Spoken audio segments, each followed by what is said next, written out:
Hello everyone, welcome back to our channel English माध्यम के platform पे मैं हूं आपकी एडुकेटर प्रियंका ठाकुर और हम सॉल्व कर रहे हैं editorial based practice exercise.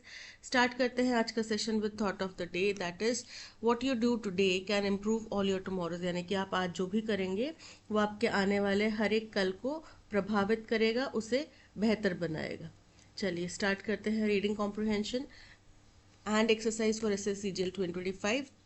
The world the word reconciliation बोल रहे हैं। ये जो शब्द है रिकन्सिलेशन मतलब दोबारा मिल जाना, दोबारा एक हो जाना। Comes from the Latin word reconciliare. ये शब्द लैटिन शब्द से आता है जिसका नाम है रिकन्सिलियर, यानी कि पुनः मेल कराने वाला, which means to make good again और रिस्टोर, जिसका मतलब दोबारा अच्छा हो जाना या रिस्टोर कर लेना। फॉर अमाइबल लिविंग, अगर आप चाहते हैं कि आपका बड़ा ही फ्रेंडली रिश्ता रहे या आपका जीवन बड़ा ही दोस्ताना रहे, the restoration and continuation of harmony are essential. तो इसके लिए अपने जो भी रिश्ते हैं उनको दोबारा से पुनः से रिस्टोर करना, यानी कि पुनः से स्थापित करना, और कंटिन्यूएशन ऑफ हार्मनी मतलब पीस, यूनिटी, सौहार्द को कंटिन्यू करना, ये जरूरी है। हाउएवर, हालांकि life is full of ups and downs, certainty and uncertainty. बोल रहे हैं हालांकि जो जीवन है वो पूरी तरीके से अप्स एंड डाउन से भरा हुआ है, निश्चितता और अनिश्चितता से भरा हुआ है। What's important is how we bounce back. Important क्या है कि हम कोई भी उतार चढ़ाव देखने के बाद में, कोई भी परेशानी देखने के बाद में बाउंस बैक यानी कि वापस से कैसे खड़े होते हैं, रिकनसाइल एंड कंटिन्यू, कैसे खुद को पुनः स्थापित करते हैं और कैसे आगे बढ़ते हैं। We are surrounded by people, situations and environments that are ever changing। बोल रहे हैं हम ऐसे लोगों से, ऐसी स्थितियों से, ऐसे एनवायरनमेंट से घिरे हुए हैं जो एवर चेंजिंग है, यानी कि निरंतर चेंज हो रहा है। And often independent of our expectations and desires, जो कि अक्सर हमारी आशाओं से, हमारी इच्छाओं से, हमारी उम्मीदों से परे है। We feel trapped in such situations against our will. हम ऐसी स्थितियों में खुद को फंसा हुआ मान पाते हैं जो हमारी इच्छा के विरुद्ध होती हैं। एज अ रिजल्ट, जिसके रिजल्ट परिणाम स्वरूप, वी आइदर लिव फोर्सफुली और क्विट अनविलिंगली। या तो हम जबरदस्ती जी रहे होंगे या फिर हम बिना इच्छा के क्विट कर जाएंगे। ठीक है। लिविंग और quitting without paying an emotional price is acceptable. बोल रहे हैं कि अगर मान लो कि आप जी रहे हो, फोर्सफुली जी रहे हो, या फिर आप क्विट कर रहे हो, लेकिन आपके इमोशनल उसके ऊपर कोई भी कीमत नहीं आ रही, आपके मानसिक कोई तनाव नहीं आ रहा है ना, तो वो तो समझ में आता है, वो एक्सेप्टेबल है। However, being emerged in grudges and complaints daily is a forceful living akin to torture। बोल रहे हैं लेकिन अगर मान लो कि आप वो जो ग्रज है, नाराजगी है, गुस्सा है, शिकायतें हैं, हर दिन आप उनमें उलझे हुए हो, तो ये होता है फोर्सफुल लिविंग का मतलब, जिसकी वजह से समान, जो कि किसके समान है, एक इन टू मतलब टॉर्चर के समान है। Quitting unwillingly is रिलिंक्विशिंग but with regret. और ऐसे में अगर आप बिना इच्छा के क्विट करते हैं तो इसका मतलब होता है कि आपने त्याग तो कर दिया, लेकिन आप में उसके अंदर आप उसकी उस बात त्याग की आपके अंदर बहुत ज्यादा रिग्रेट है, अफसोस है। इन लिविंग फोर्सफुली और क्विटिंग विद रिग्रेट्स, चाहे आप फोर्सफुली जीते, चाहे जी रहे हो, चाहे आप रिग्रेट्स के साथ में कुछ चीज क्विट कर रहे हो, वी पे एन इमोशनल प्राइस। हमें एक इमोशनल कीमत चुकानी पड़ती है। We undergo a sustained feeling of dissociation. हमें एक निरंतर जो डिसोसिएशन यानी कि अलगाव की जो फीलिंग है वो फील करनी पड़ती है। And despair that silently prevails with in, और एक ऐसा निराशा जो चुपचाप हमारे अंदर पनपती रहती है, उसका सामना करना पड़ता है। And adversely influences are emotional wellbeing, जो कि हमारी सेहत को बहुत ज़्यादा दुष्परिणाम से प्रभावित करती है। ओवर्टली मतलब स्पष्ट रूप से, थिंग्स अपियर फाइन, ऐसे तो लगता है कि चीज़ें सब ठीक हैं, बट इंटरनल, लेकिन अंदर से वी एंड्योर पेन, हम बहुत तकलीफ में होते हैं, दुख में होते हैं। This is suffering and the root cause of many elements. ये ही सफरिंग होती है, यही सफरिंग, परेशानियां, तकलीफें होती हैं, और सभी परेशानियों का, दुखों, तकलीफों का कारण भी होता है, मुख्य जड़ भी होती है। इन अदर स्पीशीज, दूसरे किसी भी प्रजाति में, needs for of hunger, safety, procreation and shelter are the basis of reconciliation. दूसरी किसी भी प्रजाति में जो ज़रूरत है किस चीज़ की, भूख की, सेफ्टी की, सुरक्षा की, प्रोक्रिएशन यानी कि रिप्रोड्यूस करने की, और शेल्टर की, यही बेसिस होता है रिकंसिलेशन का, यानी कि खुद को वापस मुख्य धारा से जोड़ने का, खुद को वापस पुनर्स्थापित करने का। They struggle hard to come to terms with their surroundings. उन लोगों को अपने आसपास के चीज़ों को स्वीकार करने में परेशानी होती है।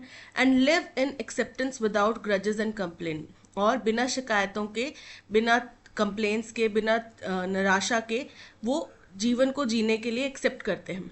However human needs are hierarchical and complex. लेकिन ह्यूमन की, इंसान की जो ज़रूरतें हैं वो रैंकिंग के अनुसार हैं, पद के अनुसार है, और कॉम्प्लेक्स यानी कि जटिल है। Higher needs are a source of motivation and restlessness. अगर ज़्यादा ज़रूरतें होंगी तो वो मोटिवेशन का भी एक सोर्स होगा और बेचैनी का भी एक सोर्स होगा।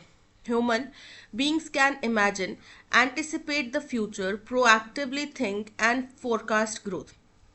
इंसान के पास में ताकत है कि वो इमेजिन कर सकता है अपने भविष्य को, एंटिसिपेट कर सकता है यानी कि उस चीज़ की आशा, बेहतर फ्यूचर की, अच्छे फ्यूचर की आशा कर सकता है। प्रोएक्टिवली यानी कि सक्रिय रूप से सोच सकता है और अपना भविष्य की ग्रोथ को फॉरकास्ट कर सकता है, प्रोडिक्ट कर सकता है। This potential instills a sense of doership and is the source of the secondary or acquired self, the ego. ये जो हमारी क्षमता है ये इंस्टिल करती है यानी कि डालती है एक सेंस ऑफ डूअरशिप कि मैं ही करता हूँ, मैं ही करने वाला हूँ, मेरी वजह से ही हो रहा है, ये भावना हमारे मन में आ जाती है। एंड इज द सोर्स, और ये सेकेंडरी, दूसरे दर्जे का, या फिर एक्वायर्ड, किसी चीज़ को हासिल किया हुआ, सम्मिलित किया हुआ सेल्फ उसके अंदर बदल देता है, जिसको हम ईगो कहते हैं। ड्यूरिंग चाइल्डहुड, बचपन में, in response to society and family, समाज और परिवार के रिस्पॉन्स में, जवाब में, we develop mechanisms to cope. हम कुछ ना कुछ ऐसा तरीका ढूंढ लेते हैं कि उनसे हम कैसे निपटें, कैसे उनसे डील करें। These mechanisms become are conditioned and deep rooted behaviour.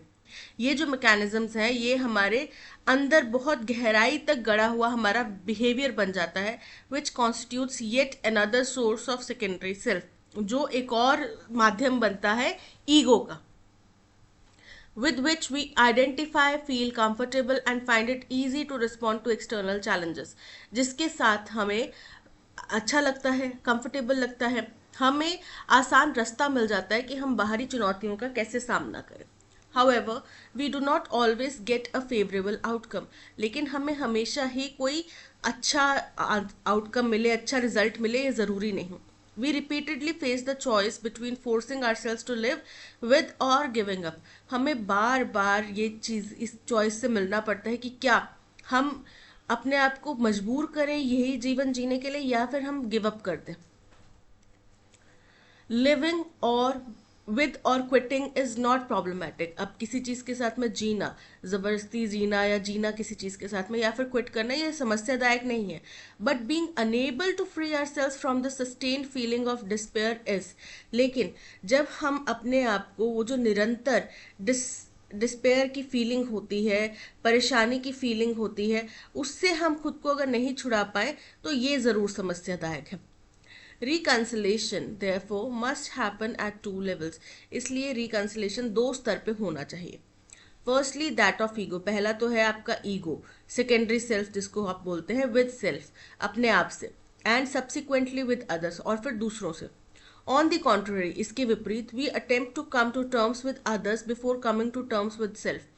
लेकिन हम क्या करते हैं, हम दूसरों के साथ में पहले अपना रिश्ता सुधारने की कोशिश करते हैं, बजाय इसके कि हम पहले खुद के साथ में अपना रिश्ता सुधारें। Hence we desperately engage in changing people and situations around us. इसलिए हम बार बार क्या करते हैं, बहुत ही बेहद डेस्परेट होके हम क्या कोशिश करते हैं कि हम अपने आसपास की स्थिति को, अपने आसपास के लोगों को बदलने की कोशिश करते हैं। Self with which we came into the world, वो हम जिसके साथ हम आए थे, was free, वो फ्री था, untainted and pure. untainted मतलब उसको किसी ने काबू में नहीं किया था, वो किसी चीज़ के दबाव में नहीं था और बिल्कुल शुद्ध था। but we erroneously took the secondary self for real, लेकिन हमने गलती से जो सेकेंडरी सेल्फ जो ईगो है उसको ही स्वयं को मान लिया कि हम यही हैं. The secondary self with which we deeply identify is also the cause of suffering. अब ये जो ईगो है, जो सेकेंडरी सेल्फ है, जिसको हमने अपना लिया है, हमने खुद को मान लिया है, वही मुख्य कारण है सफरिंग का, दर्द का, तकलीफ का. Reconciliation is not about living forcefully और एस्केपिंग. रिकंसिलेशन का मतलब आपको जबरदस्ती से जीना है या फिर आपको एस्केप करना है, भागना है, इसका मतलब ये नहीं होता. But instant being in the situation in full command, yet being flexible and accepting without resentment or blame towards oneself or others. बोल रहे हैं, लेकिन इसका मतलब ये होता है कि आप जो स्थिति है उसका फुल चार्ज लें, फुल कमांड लें, फिर भी आपके अंदर फ्लेक्सिबिलिटी हो कि अगर स्थिति आपके अनुरूप ना हो तो आप क्या कर सकें, आप उससे परेशान ना हो, एक्सेप्ट करें बिना किसी दुख के, बिना किसी रिग्रेट के आप एक्सेप्ट करें, या फिर दूसरों को या खुद को ब्लेम ना करें इस बारे में. Things may not turn up as we expect. जाहिर सी बात है कि चीज़ें अक्सर वैसी नहीं होती जैसा हम सोचते हैं या जैसा हमने आशा करी हो. Yet we remain confident. फिर भी हमें कॉन्फिडेंस रहता है, हमें विश्वास रहता है, उम्मीद रहती है और जिम्मेदारी का एहसास रहता है. What is essential is not to suffer the sustained feeling of despair और रिग्रेट. बोल रहे हैं ज़रूरी ये है कि जो निरंतर एक डिस्पेयर की, दर्द की, तकलीफ की, रिग्रेट की जो फीलिंग है उसको हम उससे हम परेशान ना हो, उससे हम तकलीफ ना पाए. For this a healthy ego, इसके लिए आपको एक healthy ego based on awareness, जो कि जागरूकता के आधार पे हो, इज नेसेसरी, वो ज़रूरी है. As we reconcile with our inner self. अब जैसे जैसे हम अपने खुद के साथ में रिकनसाइल करते हैं, we gain awareness, attain peace, balance and equanimity. बोल रहे हैं तो हमें अवेयरनेस, जागरूकता आती है, शांति आती है, बैलेंस आता है और इक्विनिमिटी यानी कि मानसिक संतुलन आता है. And our responses to external situations and vagaries of life undergo a quantum change. और जो हमारा रिस्पॉन्स यानी कि जवाब होता है कि जो भी बाहरी स्थिति आ रही है या परेशानियां आ रही हैं, अनिश्चितता आ रही हैं, उनके ऊपर हमारा क्या रिस्पॉन्स रहेगा, किस तरीके से हम उनसे डील करेंगे, उसमें भी एक क्वांटम चेंज आता है, यानी कि भारी परिवर्तन आता है. तो ये था पैसेज. लाइफ में स्थितियां कैसी आए, उनके ऊपर रिएक्ट करने का आपका तरीका किसके ऊपर डिपेंड करता है कि आपकी बचपन से कंडीशनिंग कैसी हुई है. अब ऐसा ज़रूरी नहीं है कि जो आपकी बचपन से कंडीशनिंग हुई है बस हो गई, आप उसको चेंज नहीं कर सकते. राइटर कह रहे हैं कि आपके हाथ में है कि आप उसको चेंज कर सकें. और ये कैसे होगा संभव? सबसे पहले तो जो आपका ईगो है, आपको उसको शांत करना पड़ेगा, समझना पड़ेगा कि क्यों, किस बात का ईगो है. आप करता थोड़ी हैं, आप कार्य करने वाले थोड़ी हैं, आपसे हो रहा है, करवाया जा रहा है. जैसे कि गीता वगैरह में कहते हैं कि कर्ता आप नहीं हो, भगवान है, ईश्वर है, आप सिर्फ माध्यम हो. ठीक है, तो वो अगर ये चीज़ आ गई तो आप में ईगो भी नहीं आएगा कि मैं कर रहा हूँ, मैं कर रहा हूँ, मैं कि कोई आपसे मदद मांगना है तो मैंने इसकी मदद करी, वो मैं नहीं आना चाहिए. What is the tone of the passage. Passage की टोन हमारे जीवन को दर्शाती है, हमारी लाइफ की जो मिजरीज हैं या फिर जो इमोशंस हैं, किस तरीके से वो रिफ्लेक्ट करते हैं हमारे हेल्थ के ऊपर, हमारे रिलेशनशिप्स के ऊपर, वो बताया गया है. तो फर्स्ट है रिफ्लेक्टिव एंड इंसाइटफुल, करेक्ट है. सरकास्टिक एंड क्रिटिकल, व्यंगात्मक है और क्रिटिसाइज कर रहा है, नहीं. Humorous and light hearted, incorrect है. अग्रेसिव एंड कन्फ्रंटेशनल, ये भी इनकरेक्ट है, किसी को भी यहाँ पे कटघरे में नहीं खड़ा किया गया. Option A reflective and insightful is correct. What future step might India take at the international level to strengthen its position against terrorism? What is the main theme of the passage? Passage की main theme क्या है? हमारे ego से किस तरीके से हमारे relationship प्रभावित होते हैं और क्या प्रक्रिया रहती है रिकंसाइल करने की, खुद को पहले खुद के साथ और फिर लोगों के साथ में, उसके बारे में बात करी. The superiority of the human mind over other species, incorrect है. The need to suppress emotions for harmony, incorrect है. The process of internal reconciliation for emotional wellbeing, बिल्कुल करेक्ट है, option C is correct. According to the passage के अनुसार, what is the emotional consequence of living forcefully or quitting unwillingly? इसका क्या हमारे emotions के ऊपर प्रभाव पड़ता है? इमोशंस के ऊपर प्रभाव ये पड़ता है, या तो हम खुद को बिल्कुल अलग कर लेते हैं ना, वहां से अनवांटेड, या फिर अलग कर लेते हैं, या फिर हम तकलीफ में जीते हैं. ठीक है, अनविलिंगली, फोर्सफुली जीते हैं।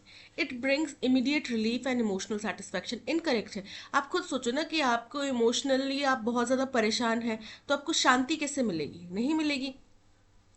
It causes a sustained feeling of dissociation and despair, बिल्कुल करेक्ट है, option B is correct. It leads to reconciliation and inner peace, incorrect है। It eliminates the ego and secondary self, incorrect है। Ego हटेगा तब ये feeling आएगी, ego रहेगा और उसकी फीलिंग इमोशनल, जब आप अनवेल होंगे उसके दुखद परिणाम आपको झेलने पड़ेंगे तो और ज़्यादा ईगो पनपेगा। So option B is correct. Reconciliation, according to the author, is not about dash but rather about being present, accepting and responsible। तो प्रेजेंट होने की बात कर रहे हैं, एक्सेप्ट करने की बात कर रहे हैं, रिस्पॉन्सिबल, तो उसके विपरीत क्या होएगा, त्यागने की बात करना, ठीक है। Adapting skilfully to social norms, incorrect है। अडेप्ट करना यानी कि अनुपालन करना, उसके लिए आपको प्रेजेंट होना पड़ेगा, तो ये विपरीतार्थक नहीं है। स्केपिंग और फोर्सफुल लिविंग, बिल्कुल करेक्ट है। पैसेज में स्केपिंग और फोर्सफुल लिविंग को ही इसका विपरीत बताया गया कि आपको एक्सेप्ट करना पड़ेगा, आपको जिम्मेदारी लेनी पड़ेगी। B is correct. Why does the author emphasize reconciliation at the level of the self before attempting it with others? क्योंकि होता क्या है, हम उल्टा करते हैं, हम पहले दूसरों के साथ में खुद के रिकनसाइल करने की कोशिश करते हैं और उससे क्या होता है कि हमारा और ज़्यादा ईगो अफेक्ट होता है, प्रभावित होता है और हमें इमोशनल अनरेस्ट पे झेलना पड़ता है। Because external relationships are less important than self centered goals, incorrect है। Because human needs are simpler and linear like animals, incorrect है। Because the secondary self is the root of emotional suffering, बिल्कुल correct है। क्योंकि हमारा जो secondary self, हमारा जो ego है, वही मुख्य कारण होता है सफरिंग का। तो सबसे पहले ज़रूरी है तकलीफ को, सफरिंग को हटाने की, अपने इमोशनल ईगो को, जो हमारा सेकेंडरी सेल्फ है, उसको हटाएं, उसके साथ में खुद को रिकनसाइल करें। So option C is correct. Because the ego must be destroyed to gain external control, incorrect है। आपको एक हेल्दी ईगो को पूरी तरह नहीं हटाना है, एक हेल्दी ईगो रखना है, साथ के साथ में आपको फ्लेक्सिबिलिटी रखनी है, ठीक है। तो इससे क्या होगा कि कोई भी स्थिति अगर आपके अनुरूप ना चले तो आप उससे ज़्यादा प्रभावित नहीं होंगे। So option C is correct. That's all, आज के सेशन में इतना ही। इसी तरीके का फुल पेड कंटेंट देखने के लिए, फुल 25 क्वेश्चन वाली प्रैक्टिस एक्सरसाइज देखने के लिए, सॉल्व करने के लिए, जिसके अंदर आपका क्लॉज टेस्ट, पैराजम्बल के क्वेश्चन, ठीक है, और सिनोनिम एंटोनिम के क्वेश्चंस जो अवेलेबल है, वो सॉल्व करने के लिए आप हमारा पेड कोर्स ले सकते हैं। पेड कोर्स लेने के लिए आप हमारी वेबसाइट, ऐप इंस्टॉल कर सकते हैं, वेबसाइट से एक्सेस कर सकते हैं, और अगर फर्दर कोई भी इन्फॉर्मेशन चाहिए तो हमारा कॉन्टैक्ट डिटेल जो कि डिस्क्रिप्शन में दिया है वहाँ पे आप कॉल कर सकते हैं। Thank you so much for watching. I hope आपको कंटेंट पसंद आया होगा। पसंद आया है तो लाइक, शेयर और सब्सक्राइब जरूर कीजिएगा। मिलते हैं नेक्स्ट सेशन में। Till then keep learning and keep practice.